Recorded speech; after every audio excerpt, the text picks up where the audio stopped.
June 12, 1943.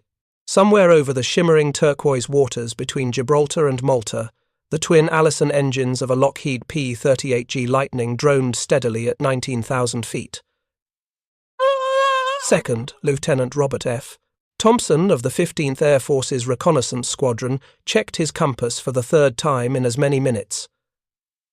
The needle spun uselessly, liberated from magnetic north by a failure deep within its mechanism. Below him, the Mediterranean spread in every direction, offering no landmarks, no reference points, only endless blue that could kill just as surely as German fighters. If you're enjoying this deep dive into the story, hit the subscribe button and let us know in the comments from where in the world you are watching from today.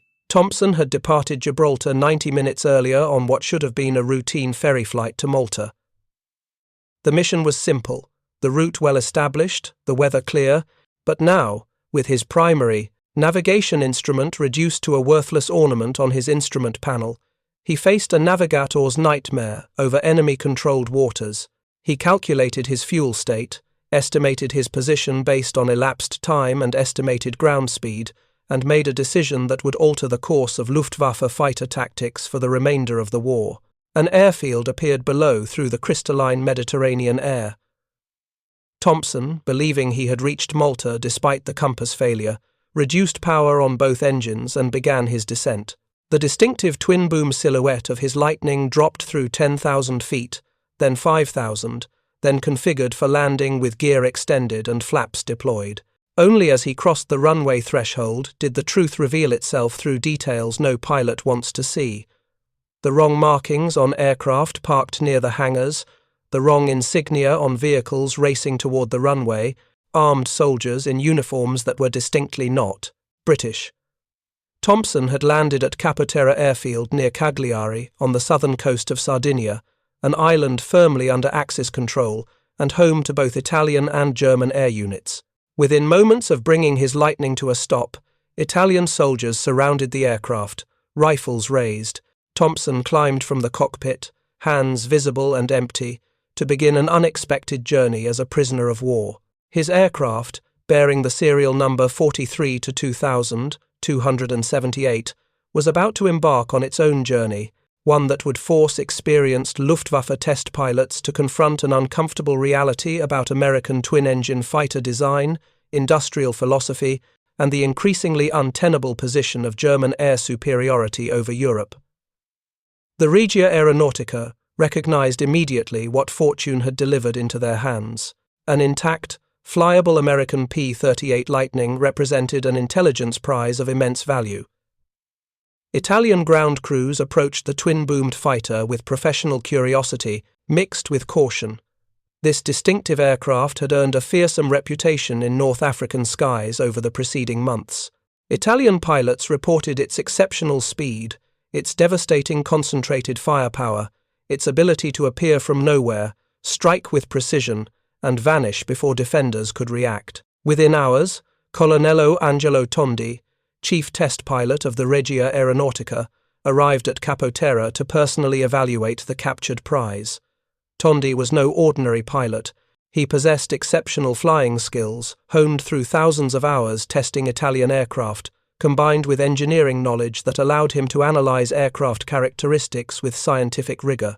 He approached the P-38 with the measured professionalism of an expert evaluator rather than the ideological prejudice that sometimes clouded military assessments. After Italian technicians verified the Lightning's mechanical condition and deemed it flight-worthy despite the compass failure, Tondi climbed into the unfamiliar cockpit for the ferry flight to Guidonia airfield near Rome, where more detailed evaluation would occur. The cockpit layout differed significantly from Italian fighter designs. American instruments used different units, different scales, different organizational logic. Control placement reflected different design philosophy, different priorities, different assumptions about pilot interaction with aircraft systems.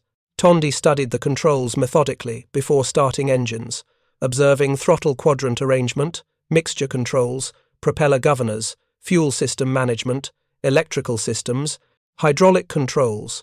The twin Allison V1710 engines started with smooth reliability, settling into a synchronized rhythm that spoke to sophisticated engineering and quality manufacturing. Tondi advanced the throttles carefully, felt the turbochargers spool up, monitored manifold pressure and cylinder head temperatures as the engines responded to increasing power demands. The takeoff from Capoterra revealed the first hint of the Lightning's exceptional performance. Despite weighing over 12,000 pounds empty and approaching 20,000 pounds in combat configuration, the P-38G accelerated down the runway with authority that surprised Tondi. The twin propellers, counter-rotating to eliminate torque effects, pulled the aircraft forward with balanced power. Tondi rotated at the calculated speed, felt the Lightning lift cleanly into Mediterranean air, and immediately recognized that American designers had created something fundamentally different from conventional single-engine fighters. The flight to Guidonia provided Tondi his first extended experience with the Lightning's handling characteristics. The aircraft felt solid, stable, responsive without being twitchy. Control harmonization was excellent, with aileron, elevator and rudder forces balanced across the speed range. The twin engines delivered smooth, progressive power with none of the roughness or vibration that plagued some Italian twin-engine designs. Most impressive was the aircraft's behavior during climbs. Tondi advanced the throttles to climbing power and watched with professional amazement as the Lightning surged upward at angles and rates that seemed impossible for an aircraft of its size and weight. At Guidonia, Italian engineers conducted systematic evaluation of the captured Lightning over the following weeks. They measured performance across the entire flight envelope, documenting speed at various altitudes, climb rates from sea level to service ceiling, range under different configurations, handling characteristics throughout the operational envelope. They analyzed the unique tricycle landing gear that simplified ground handling compared to conventional tailwheel designs. They examined the turbocharger installation that enabled the Allison engines to maintain power output at altitudes where normally aspirated engines gasped for thin air. But it was the concentrated nose armament that captured the most attention and generated the most concern among Italian evaluators. The P-38G mounted one Hispano M2 C 20mm cannon and 4 Browning M2 machine guns of 50 caliber, all firing through the aircraft's nose from positions mere inches apart. This arrangement eliminated the convergence problems that plagued wing-mounted guns on conventional fighters. Italian pilots knew from bitter experience that wing guns had to be harmonized to converge at specific ranges, creating zones where all guns aimed at the same point, but leaving gaps where bullets diverged above, below, or to either side of the aim point. The Lightning's nose-mounted battery suffered no such limitation. Every weapon fired along nearly parallel trajectories. Where the pilot aimed, every bullet flew. At 200 yards, the destructive cone measured mere feet in diameter. At 400 yards, it remained remarkably concentrated. At 600 yards, it still delivered punishing accuracy that wing-mounted guns could never match at such ranges. Italian evaluators calculated the weight of fire this armament could deliver in a single 2-second burst and understood with sobering clarity why P-38 seconds achieved such devastating results in combat encounters. Tondi flew several additional test flights in the captured Lightning during late June and July of 1943, systematically exploring its capabilities and limitations. He conducted mock combat against Italian fighters to evaluate relative performance, discovering that the P-38 could outrun, outclimb, and outdive every Italian fighter in operational service. In turning fights at moderate speeds, Italian fighters retained some advantages through lighter wing loading and lower weight, but the Lightning pilot who understood energy tactics could refuse the turning engagement entirely, extending away with superior speed, then reversing back into combat with renewed altitude, and energy advantages when conditions favored attack. The Lightning's twin-engine configuration provided substantial advantages beyond pure performance. Engine-out capability meant a pilot could sustain battle damage to one engine and return home on the surviving power plant. Italian single-engine fighters offered no such redundancy. A single hit that disabled the engine meant immediate forced landing in enemy territory or over water. P-38 pilots could absorb such damage, feather the dead engine's propeller to reduce drag, and fly home on the remaining engine with sufficient power to maintain altitude and reasonable speed. Tondi demonstrated this capability during one test flight by deliberately shutting down one engine at altitude and flying the Lightning for 30 minutes on single-engine power. The aircraft handled predictably, maintaining altitude at reduced but acceptable airspeeds, responding normally to control inputs despite the asymmetric thrust. Restarting the shutdown, engine proved straightforward, and the Lightning resumed normal flight without difficulty. This resilience impressed Italian evaluators, who recognized that pilot survival rates would improve dramatically in aircraft that could absorb such damage and bring pilots home alive. On August 11, 1943, Tondi flew the captured P-38 on an operational combat mission against American bombers returning from striking targets at Terni in central Italy. Tondi intercepted a formation of approximately 50 Boeing B-17 Flying Fortresses, attacked B-17G Bonisu with concentrated fire from the Lightning's nose armament, and watched the heavy bomber fall away trailing smoke and flame before crashing off the coast near Rome. Several crew members parachuted to safety. American records indicate Tondi damaged 3 additional bombers during that engagement, demonstrating the Lightning's effectiveness when flown aggressively by a skilled pilot who understood how to exploit its advantages. But operational use of the captured P-38 remained severely limited by logistics and fuel compatibility issues. Italian aviation gasoline proved too corrosive for the Lightning's fuel system components, causing rapid deterioration of seals, gaskets, and fuel tank linings designed for American fuel specifications. After only a few flights, Italian engineers recognized they could not sustain operations without access to proper fuel and spare parts, neither of which Italy possessed in adequate quantities. The Lightning represented a technological marvel they could study and fly occasionally, but not operate routinely under combat conditions. This limitation did not diminish the intelligence value of the captured aircraft. Italian engineers created detailed technical reports documenting every aspect of the Lightning's design, performance, and operational characteristics. These reports circulated among Axis technical intelligence services, providing the Luftwaffe with comprehensive information about American twin-engine fighter capabilities even before German forces acquired their own flyable examples. The reports confirmed what fragmentary combat intelligence had suggested, but could not definitively prove. American designers had created a twin-engine fighter that matched or exceeded single-engine fighters in most performance categories, while providing redundancy and survivability that single-engine designs could never offer. As the strategic situation in the Mediterranean deteriorated through late summer of 1943, with Allied forces invading Sicily in July and preparing for the Italian mainland invasion, cooperation between Italian and German forces intensified, despite growing tensions about Italy's commitment to the Axis cause. German officers recognized the intelligence value of the captured P-38 and requested its transfer to Germany for more comprehensive evaluation at Rechlin, the Luftwaffe's primary testing facility located approximately 100 kilometers northwest of Berlin in Mecklenburg-Vorpommern. The transfer occurred in early autumn of 1943, though exact dates remain uncertain in surviving records. German recovery specialists transported the Lightning to Rechlin, where it received Luftwaffe markings and the identification code T9+XB. The bright yellow paint applied to undersurfaces, wingtips, and tail surfaces served a critical safety function, preventing German anti-aircraft gunners from engaging what they might otherwise identify as an enemy aircraft based on its distinctive twin-boom silhouette.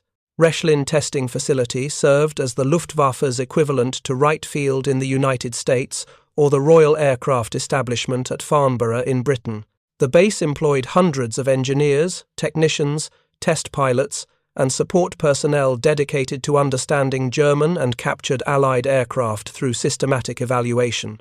Every captured Allied airplane that could be restored to flying condition eventually made its way to Rechlin for detailed testing. The facility's primary mission was determining how to defeat Allied aircraft by identifying weaknesses that could be exploited and strengths that required new German counter-tactics. The P-38 posed particular challenges for Luftwaffe evaluators because it defied conventional assumptions about twin-engine fighter design. German doctrine held that twin-engine fighters inevitably suffered decisive disadvantages in speed and maneuverability compared to single-engine types. The Messerschmitt Bf 1-10 had demonstrated this principle painfully during the Battle of Britain, where Spitfires and Hurricanes slaughtered the heavy fighters despite their heavier armament. German tactical thinking emphasized that twin-engine aircraft belonged in roles emphasizing range, payload, or specialized equipment, rather than dogfighting with single-engine opponents. The Lightning challenged these comfortable assumptions. From the moment German test pilots first flew the captured example at Rechlin, Oberst Hermann Graf, one of the Luftwaffe's most experienced test pilots with extensive combat experience on the Eastern Front, conducted the initial evaluation flights in late September of 1943. Graf had accumulated over 200 aerial victories, flying Bf 109 fighters, and understood intimately what made fighters effective in combat. His assessment of the P-38 would carry substantial weight among Luftwaffe tactical planners. Graf approached the Lightning with professional curiosity, tempered by skepticism born from years of German design philosophy. He conducted the pre-flight walk-around, noting the aircraft's size, its tricycle landing gear, the turbocharger installations on each engine, the armament concentration in the nose pod. The aircraft looked modern, purposeful, well-built. American manufacturing quality was evident in tight panel fits, smooth riveting, careful attention to aerodynamic detail. But size alone suggested it would prove sluggish, ponderous, unsuited for the violent maneuvering of close combat. Graf climbed into the cockpit, settled into the comfortable seat, and began his familiarization with the American instrument layout and control arrangement. The cockpit felt spacious compared to the cramped confines of a Bf 109. Visibility through the clear canopy panels exceeded anything German fighters offered. Instruments were logically grouped and clearly labeled, though using unfamiliar American units and terminology. Graf started both engines, felt them settle into smooth operation, advanced throttles to begin his taxi to Rechlin's runway. The takeoff transformed Graf's expectations within seconds. Despite its size and weight, the Lightning accelerated down the runway with authority that seemed impossible for a twin-engine fighter. The counter-rotating propellers eliminated torque issues entirely. Graf rotated at the calculated speed, felt the aircraft break cleanly from the runway, and immediately recognized that American engineers had accomplished something remarkable. The Lightning climbed with purpose, surging upward at angles that single-engine German fighters could not match from takeoff. Graf leveled at 10,000 feet to begin basic handling evaluation. He flew through standard test maneuvers, checking control response, stall characteristics, stability about all axes. The Lightning handled predictably and pleasantly. Controls were well harmonized with proper force gradients across the speed range. The aircraft felt stable without being sluggish, responsive without being oversensitive.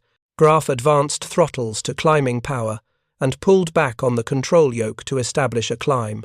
What happened next would be described in Graf's subsequent written report with language that conveyed professional astonishment. The Lightning's nose rose sharply, and the aircraft surged upward in a climb that seemed to defy physics for a fighter weighing nearly 21,000 pounds fully loaded. The rate of climb indicator wound clockwise past 2,000 feet per minute, then 3,000, then approached 4,000 feet per minute as the turbochargers maintained engine power despite increasing altitude.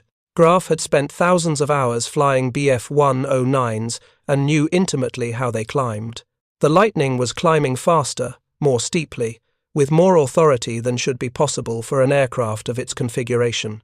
Graf leveled at 20,000 feet and initiated a series of mock combat maneuvers against an imaginary opponent. He threw the Lightning through hard turns, barrel rolls, climbing spirals, split S reversals. The aircraft responded crisply to all control inputs.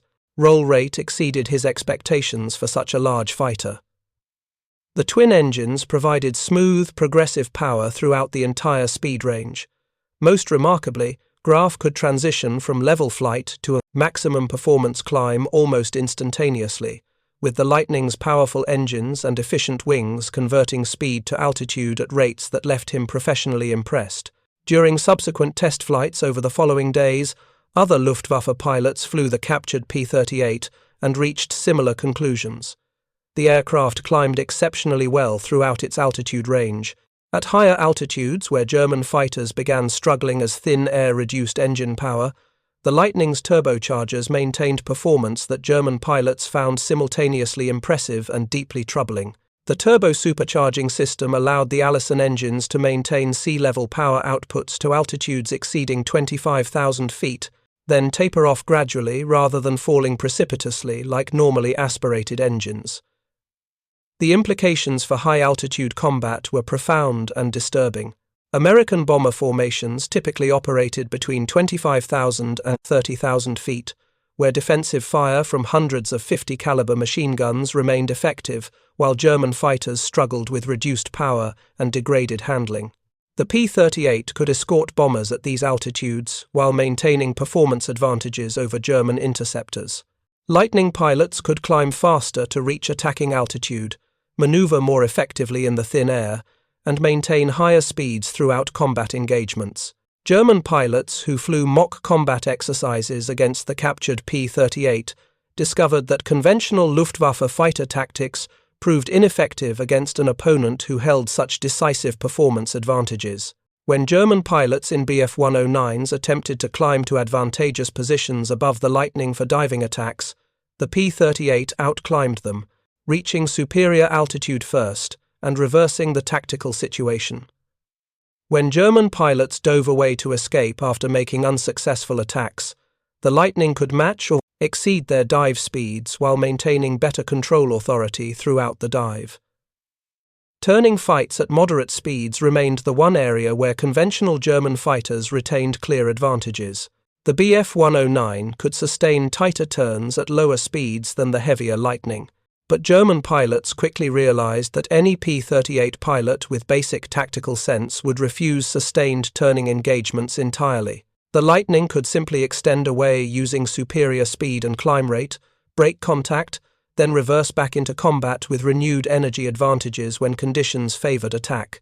This tactical flexibility meant Lightning pilots controlled engagement terms, choosing when to fight and when to disengage based on their assessment of the situation.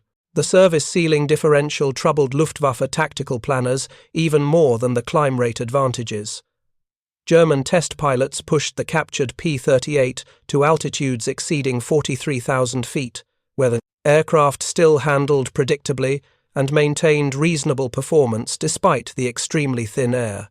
The Bf-109G's service ceiling topped out around 36,000 feet under optimal conditions, leaving a 7,000-foot altitude band where Lightnings could operate while remaining effectively untouchable by German interceptors. This altitude sanctuary allowed P-38 pilots to position themselves above German formations, observing, calculating, waiting for opportune moments to attack from superior positions. If you find this story engaging, please take a moment to subscribe and enable notifications. It helps us continue producing in-depth content like this. The twin-engine configuration provided advantages that extended well beyond performance metrics. Luftwaffe test pilots conducted single-engine flight evaluations, deliberately shutting down one Allison engine at various altitudes to assess handling characteristics and survivability.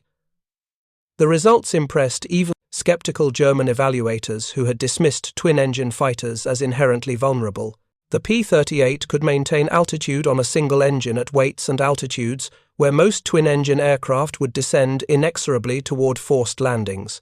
During one memorable demonstration at Rechlin in October of 1943, test pilot Hans-Werner Lerche shut down the right engine at 15,000 feet and flew the Lightning through a series of maneuvers that demonstrated its single-engine capabilities. The aircraft handled predictably despite asymmetric thrust, responding normally to control inputs when pilots applied proper rudder pressure to counter the yawing moment from the operating engine. Lerche maintained altitude easily, even executing gentle climbing turns that demonstrated substantial power reserves from the remaining engine. This resilience translated directly to combat survivability, A German pilot whose Bf-109 suffered engine damage from enemy fire faced immediate catastrophic consequences: forced landing in enemy territory, ditching in the ocean, or bailing out and parachuting down while hoping to land in friendly areas. A P-38 pilot who lost one engine to battle damage could feather the damaged engine's propeller, trim the aircraft for single-engine flight, and return home with reasonable confidence of reaching friendly airfields. This fundamental difference in survivability meant P-38 pilots could take risks that would prove suicidal in single-engine fighters. The concentrated nose armament generated extensive discussion among Luftwaffe pilots who examined the captured Lightning at Rechlin. German fighters mounted weapons in various configurations: engine-mounted cannons firing through propeller hubs, wing-mounted cannons and machine guns requiring convergence harmonization, fuselage-mounted weapons with limited ammunition capacity. Each arrangement involved compromises between firepower, ammunition capacity, weight, distribution, and ballistic effectiveness. The P-38's nose mounting eliminated convergence issues entirely. All weapons fired along nearly parallel trajectories, creating a cone of destruction that remained concentrated across all combat ranges. German pilots calculated the combined firepower from one 20mm cannon and four 50 caliber machine guns firing simultaneously, and recognized that this battery could destroy enemy aircraft with brief, accurate bursts. The 50 caliber Browning M2 machine guns, while lighter than German 20mm or 30mm cannons, fired at high velocities with flat trajectories that simplified aiming and delivered devastating cumulative damage when multiple rounds struck targets. If you find this story engaging, please take a moment to subscribe and enable notifications. It helps us continue producing in-depth content like this. Luftwaffe intelligence officers conducted detailed debriefings with every test pilot who flew the captured P-38, compiling comprehensive assessments of its strengths, weaknesses, and optimal counter-tactics. These reports circulated throughout the fighter force, providing frontline squadrons with realistic intelligence about what they would face when encountering Lightnings in combat.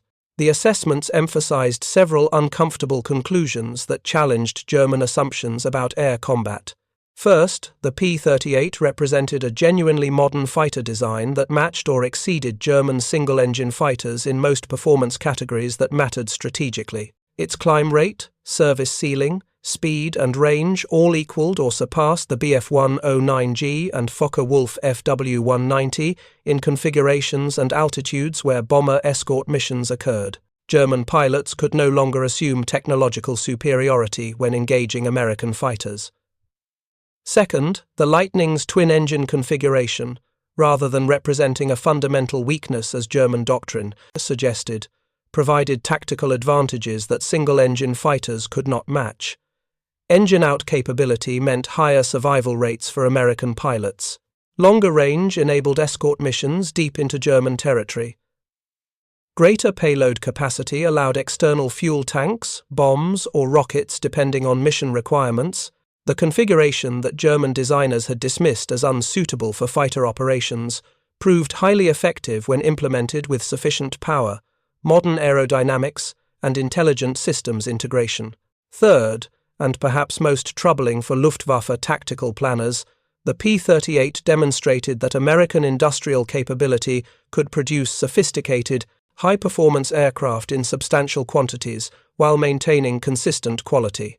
The captured Lightning showed evidence of mass production techniques throughout its construction: standardized components, modular assemblies, simplified manufacturing sequences.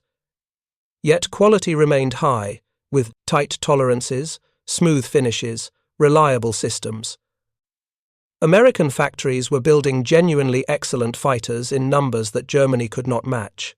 The Wanderzirkus Rosarius, officially designated as the second staff of Airprobungskommando Oberkommando der Luftwaffe, operated the captured P-38 coded T-9+XB throughout late 1943 and into 1944 as part of its traveling demonstration program. This specialized unit visited operational Luftwaffe fighter bases across Germany and occupied territories, providing frontline pilots with hands-on exposure to captured Allied aircraft through static displays, flight demonstrations, and carefully controlled mock combat exercises. The demonstrations typically began with the captured Lightning taxiing past assembled German pilots, creating the surreal spectacle of an enemy aircraft bearing German markings and bright yellow identification paint moving among Bf-109s and FW-190s. Seeing the distinctive twin-boom fighter up close had substantial psychological impact, making the threat tangible rather than abstract. German pilots could walk completely around the aircraft, examining it from every angle, studying its construction, noting design details that differed from German practice. Flight demonstrations followed, with experienced Luftwaffe test pilots flying the P-38 through choreographed routines that displayed its performance capabilities in ways far more effective than written reports or verbal briefings. Test pilots would execute high-speed passes at low altitude to demonstrate the Lightning's substantial speed advantage over German fighters. They would perform maximum performance climbs from level flight, pulling the nose up sharply and watching the Lightning surge skyward at angles that seemed impossible for such a large aircraft. They would climb to altitudes exceeding 30,000 feet in minutes, demonstrating the high-altitude capability enabled by turbo supercharging. Mock dogfights against German fighters provided the most valuable component of these demonstrations. Selected experienced Luftwaffe pilots would fly their operational Bf-109s or FW-190s against the captured P-38 carefully controlled simulated combat. The German test pilot flying the Lightning would employ tactics that American pilots typically used in actual combat, maintaining energy throughout engagements, using superior climb rate to gain altitude advantages, refusing sustained turning fights in favor of boom and zoom attacks, extending away when threatened before reversing back into combat with renewed advantages. German pilots discovered through direct experience how difficult engaging a well-flown Lightning proved in practice. One demonstration at a fighter base near Munich in November of 1943 illustrated the tactical challenges with painful clarity. An experienced Bf-109 pilot with over 40 combat victories attempted to intercept the P-38 using standard Luftwaffe tactics. He positioned himself at higher altitude, dove on the Lightning to build speed and energy, fired a deflection burst that missed as the P-38 jinked violently, then attempted to pull up and climb away to reset for another attack. The Lightning pilot responded by advancing both throttles to maximum power and pulling into a near-vertical climb. The P-38 followed the climbing Bf-109 easily, maintaining closure despite the German pilot's best efforts to extend away. Within seconds, the Lightning had reversed the tactical situation completely, now positioned behind and above the Bf-109 with superior energy and perfect firing position. Had this been actual combat rather than a training exercise, the German pilot would have been shot down before completing his first attack run. This pattern repeated itself across numerous Luftwaffe bases, where the Wanda Zirkus Rosarius conducted demonstrations throughout late 1943 and into 1944. German pilots experienced firsthand that the P-38 represented a formidable opponent whose capabilities exceeded comfortable assumptions about twin-engine fighter limitations. The Lightning could outclimb German fighters from any starting condition. It could maintain or increase energy throughout combat maneuvering, while German fighters bled speed and altitude. It could dictate engagement terms by choosing when to fight and when to extend away using superior performance. The revelations from captured Lightning testing contributed to declining morale among Luftwaffe fighter pilots, who increasingly recognized they fought at disadvantages that skill and courage alone could not overcome. German pilots entering combat in late 1943 and throughout 1944 faced opponents flying aircraft with superior or equivalent performance, supported by overwhelming numerical superiority, benefiting from better logistics and maintenance, and receiving more thorough training than increasingly rushed German pilot preparation programs could provide. Franz Stigler, a Luftwaffe ace who flew Bf-109s against P-38 seconds in North Africa and achieved 28 aerial victories, provided remarkably candid assessments in post-war interviews about fighting against Lightnings. Stigler acknowledged that the P-38 could turn inside German fighters with ease at certain speeds and altitudes. Most troubling to German pilots, Stigler emphasized, was the Lightning's ability to transition from level flight to maximum performance climbs almost instantaneously. German pilots would execute successful attacks, pull up to regain altitude and energy for follow-on attacks, only to watch in professional horror as their target Lightning matched their climb rate or exceeded it, reversing the tactical situation within seconds. Stigler noted that German pilots lost significant numbers, attempting attacks that worked perfectly against other Allied fighters, but proved suicidal against Lightnings. The standard German tactic of diving through enemy formations, firing quick bursts, then pulling up sharply to zoom climb away depended on superior climb performance to escape before enemies could respond. Against P-38 seconds, this tactic failed catastrophically because Lightnings could follow German fighters through the pull-up maneuver, maintaining firing positions throughout. Herbert Kaiser, who eventually achieved 68 aerial victories, shot down his first P-38 inches January of 1943 during the North African campaign. Kaiser later emphasized that the Lightning demanded respect as a formidable opponent, significantly faster and more maneuverable than the Bf-109G6 variant he flew. Kaiser noted that the Gustav model's performance suffered particularly when fitted with underwing cannon pods that increased drag and reduced maneuverability, while the P-38 maintained its performance advantages across all configurations. Johann Pichler, another high-scoring Luftwaffe ace, stated directly in post-war interviews that the P-38 inches 1943 climbed much faster than the Bf-109 throughout the altitude range where most combat occurred. Pichler emphasized the psychological impact of watching an opponent aircraft climb away despite the German pilot's maximum efforts to maintain contact. This capability fundamentally undermined German tactical flexibility by denying German pilots the altitude sanctuary they needed for effective hit-and-run attacks. Johannes Steinhoff, commander of Jagdgeschwader 77 in North Africa, acknowledged in his memoir that his unit's older Bf-109s were perhaps slightly faster than the P-38 inches level flight at certain altitudes. But Steinhoff emphasized that dogfighting with the twin-engine Lightning was daunting under any circumstances because the American aircraft held decisive advantages in the maneuvering fight. German pilots who engaged Lightnings in sustained combat faced opponents who controlled engagement geometry through superior climb rate and energy management. These professional assessments from experienced German pilots who flew against P-38 seconds in actual combat confirmed what test pilots discovered flying the captured example at Rechlin. The Lightning represented a genuine threat that required new tactical approaches and realistic acknowledgement of its capabilities. Luftwaffe intelligence bulletins distributed to fighter units throughout 1943 emphasized specific recommendations for engaging P-38 seconds based on systematic testing and combat experience. German pilots were instructed to avoid head-on attacks against Lightnings whenever possible because the concentrated nose armament made frontal passes suicidal for attackers. The single cardinal rule that emerged from both testing and combat was simple: never fight the P-38 head-on.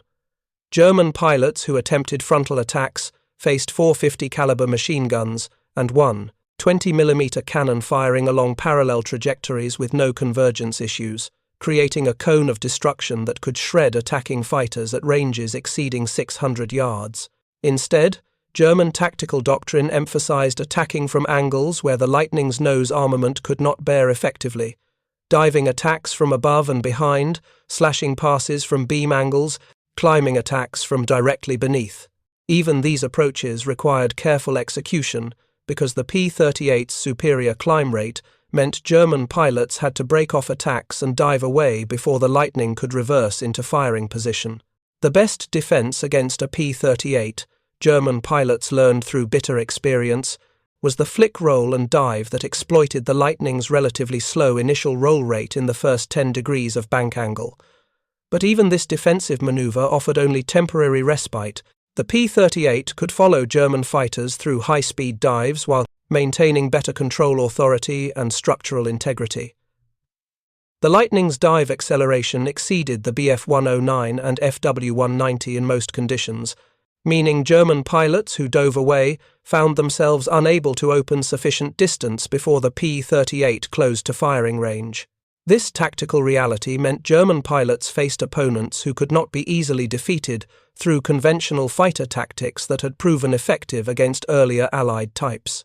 The captured P-38 coded T9 plus XB continued serving with the Wanda Zirkus Rosarius until the aircraft was lost under circumstances that remain unclear in surviving German records. Hans-Werner Lerche, the prolific Luftwaffe test pilot, who flew over 125 different aircraft types during the war without a single serious accident, mentioned in his post-war memoir that he never had opportunity to fly the captured Lightning extensively because it crashed before he could conduct comprehensive evaluation flights. The crash apparently occurred in late 1943 or early 1944, though exact dates, location, pilot identity, and circumstances remain uncertain. Other Lightning examples reached German hands through various circumstances during the war. American pilot Martin James Monty defected to Axis forces in October of 1944, stealing an F-5E photo reconnaissance variant P-38, serial number 44-23725, from the 354th Air Service Squadron at Pomigliano Airfield near Naples, Italy. Monty flew the nearly new Lightning to Milan, where he handed it over to German authorities. The Luftwaffe painted yellow undersurfaces for identification and assigned the code T9 plus MK. This aircraft survived until war's end and was recaptured by American forces at Schwangau, Germany, in May of 1945. The strategic implications of German pilots thoroughly understanding P-38 capabilities through captured aircraft testing extended well beyond immediate tactical considerations. The Lightning demonstrated that American aviation industry possessed sophisticated engineering capabilities, advanced manufacturing techniques, and quality control systems that could produce genuinely excellent aircraft in substantial quantities. Every hour, German technicians spent examining the captured Lightning revealed evidence of American industrial advantages that Germany could not match given resource constraints and strategic circumstances. The P-38's construction showed clear evidence of design for manufacturability philosophy throughout. Standardized fasteners, simplified inventory requirements, and reduced assembly complexity. Modular subassemblies allowed parallel construction of major components at different facilities before final integration. Simplified panel designs with minimal compound curves, reduced forming complexity and scrap rates. Everything about the Lightning's design reflected thoughtful optimization for mass production without compromising quality or performance. German engineers who examined the captured Lightning in detail created comprehensive technical reports documenting American manufacturing methods, material selections, and engineering approaches. These reports circulated among German aviation industry leaders and military planners, providing sobering assessments of relative industrial capabilities. The reports noted that American access to high-quality aluminum alloys, specialized steels, reliable rubber compounds, and other strategic materials allowed designers to create structures that effectively balanced strength with weight while maintaining production efficiency. Germany faced increasingly severe material shortages by late 1943 that forced substitution of inferior materials throughout aircraft production. Aluminum alloy quality declined as high-grade materials became scarce. Steel specifications were relaxed to accommodate available materials rather than optimal engineering requirements. Synthetic rubber compounds proved less reliable than natural rubber in critical sealing applications. These material compromises degraded aircraft performance, reduced reliability, and increased maintenance requirements even as combat attrition accelerated. The Allison V-1000, 710 engines that powered the Lightning received particular attention from German evaluators. These liquid-cooled inline engines incorporated General Electric turbo-superchargers that maintained sea-level power to altitudes exceeding 25,000 feet. German inline engines like the Daimler-Benz DB605 used mechanical superchargers that provided excellent low-altitude performance but suffered progressive power losses at higher altitudes, where thin air reduced engine efficiency. The turbo-supercharger technology employed on the P-38 represented a sophisticated engineering solution that German designers understood theoretically but had not successfully implemented in operational fighters.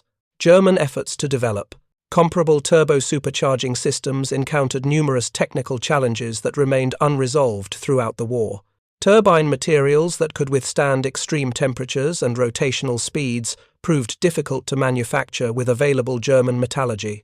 Control systems that regulated boost pressure automatically across varying altitude and power settings required sophisticated engineering and quality manufacturing. Installation packaging that fit turbo-superchargers into existing aircraft designs while maintaining acceptable weight and drag characteristics presented challenges German designers struggled to overcome. The result was a decisive altitude performance gap between American and German fighters at precisely the altitudes where strategic bomber escort missions occurred. German interceptors climbing to attack American bomber formations between 25,000 and 30,000 feet struggled with reduced power output from normally aspirated or single-stage mechanically supercharged engines. P-38 escorts operating at the same altitudes maintained full power from their turbo-supercharged engines, providing performance advantages that translated directly to tactical superiority. Production statistics told a sobering story about relative industrial capacity that German intelligence analysts understood but could not ameliorate through policy changes or resource reallocation. Lockheed manufactured over 10,000 P-38 Lightnings between 1941 and 1945, with production accelerating throughout the war as manufacturing techniques matured and supply chains stabilized. Peak production reached approximately 200 aircraft per month during 1944, demonstrating American industry's capacity to manufacture sophisticated twin-engine fighters at rates German industry could not match for any aircraft type. Total German twin-engine fighter production across all types throughout the entire war barely approached half the Lightning total, despite Germany operating as a major industrial power with extensive manufacturing infrastructure. The Messerschmitt Bf 1-10, Germany's primary twin-engine fighter, achieved production totals around 6,000 aircraft across all variants, but the type had been largely withdrawn from daylight fighter operations by 1942 after suffering catastrophic losses to more agile single-engine fighters. The Bf 1-10 continued serving in night fighter roles where its radar equipment and heavy armament proved effective, but it offered no counterpart to the P-38's day fighter capabilities. The Me 410 Hornisse, developed as an improved twin-engine fighter to replace the Bf 1-10 in multiple roles, achieved production totals around 1,200 aircraft before the program was terminated in September of 1944. The Me 410 incorporated numerous improvements over its predecessor, including more powerful engines, better aerodynamics, and heavier armament. But it arrived too late and in insufficient numbers to influence strategic outcomes, serving primarily in reconnaissance, light bombing, and specialized anti-bomber roles rather than general fighter operations. German efforts to develop a true competitor to the P-38's combination of performance, firepower, and operational flexibility remained unsuccessful throughout the war.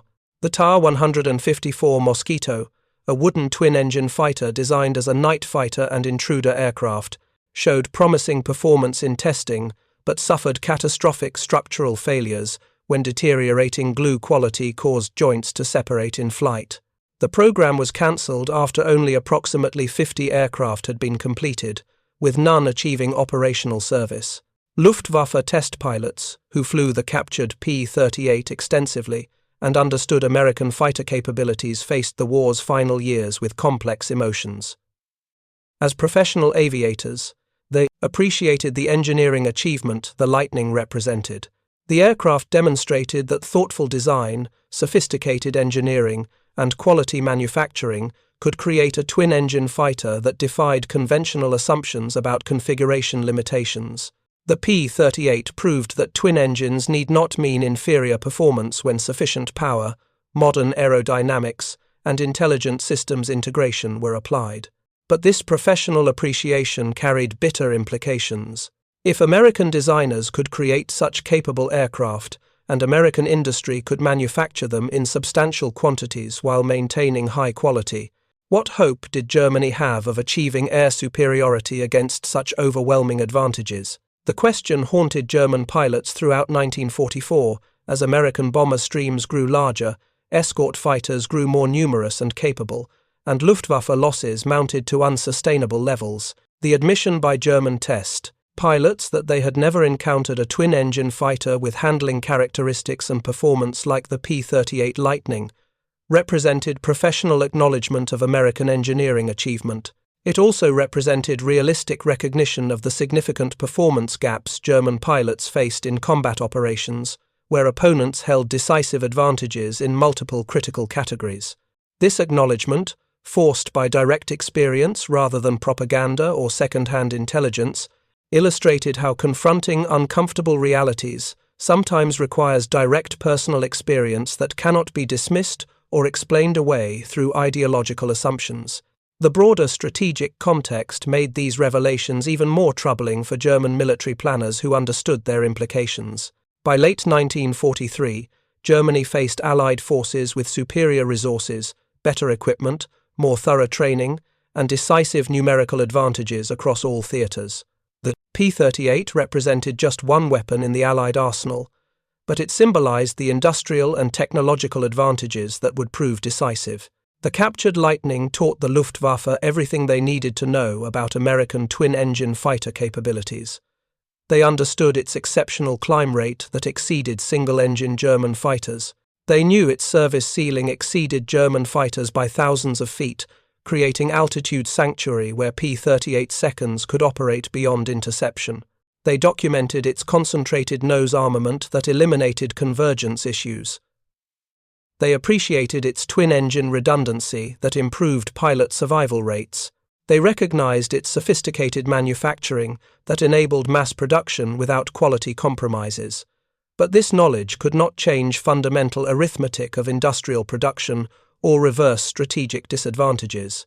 Understanding the enemy's strengths did not create counterweapons when resources, time, and industrial capacity were lacking.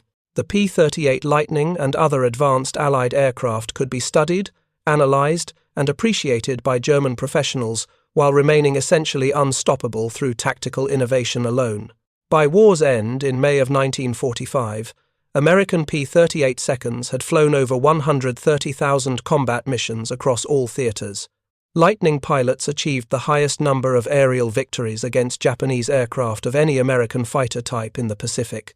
In Europe and the Mediterranean, P-38 seconds served effectively in escort, ground attack, reconnaissance, and specialized roles, despite facing more challenging operational conditions than the Pacific theater offered. The technological race between Allied and Axis aviation continued until Germany's surrender, but the outcome was determined not by individual aircraft capabilities, but by relative industrial capacity and strategic resources. Germany initiated several advanced fighter programs during 1944 intended to counter Allied air superiority through revolutionary technology: the Me-262 twin-jet fighter, the He-162 Volksjäger emergency fighter, the Focke-Wulf Ta-152 high-altitude fighter. These programs produced aircraft with impressive performance that sometimes exceeded Allied types in specific categories, but they arrived too late in far too small numbers to alter strategic outcomes. The Me-262, despite representing a genuine technological breakthrough with jet propulsion providing substantial speed advantages, suffered from chronic engine reliability problems, required extensive concrete runways vulnerable to Allied attack, consumed vast quantities of increasingly scarce fuel, and equipped only a handful of units before war's end. Even when German pilots flew the revolutionary jet fighter successfully, they faced overwhelming Allied numerical superiority that made individual technological advantages strategically irrelevant. The story of the captured P-38 Lightning in German service represents a fascinating chapter in World War II aviation history. It illustrates how professional military organizations attempt to understand opponent capabilities through systematic intelligence gathering, even under desperate circumstances. The testing program provided tactically valuable knowledge to German pilots through direct experience with captured aircraft. But this knowledge ultimately could not overcome fundamental imbalances in industrial capacity, resource availability, technological development, and trained personnel that characterized the air war during 1943 through 1945.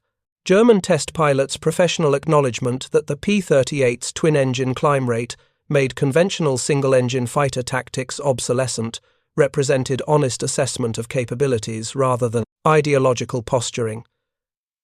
These pilots had spent years flying the best fighters German industry could produce. They understood intimately what made fighters effective in combat. When they flew the Lightning and experienced its performance firsthand, they could not honestly dismiss it as inferior or excuse German disadvantages through propaganda. The P-38 was genuinely excellent, and acknowledging that excellence represented professional integrity rather than defeatism. The legacy of the Lightning extended well beyond its wartime service. The aircraft pioneered numerous technologies and design approaches that influenced post-war fighter development.